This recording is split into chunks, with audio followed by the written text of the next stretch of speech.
దేవుడు ఏదైతే అబ్రాహాముతో వాగ్దానం చేశాడో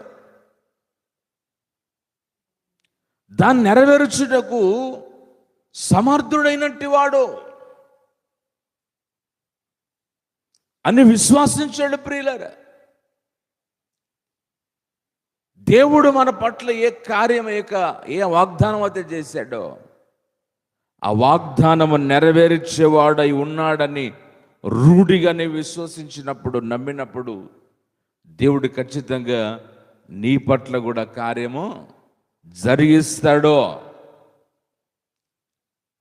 రూఢిగా నమ్మాలి, అపనమ్మకముతో కాదు ప్రియులరా.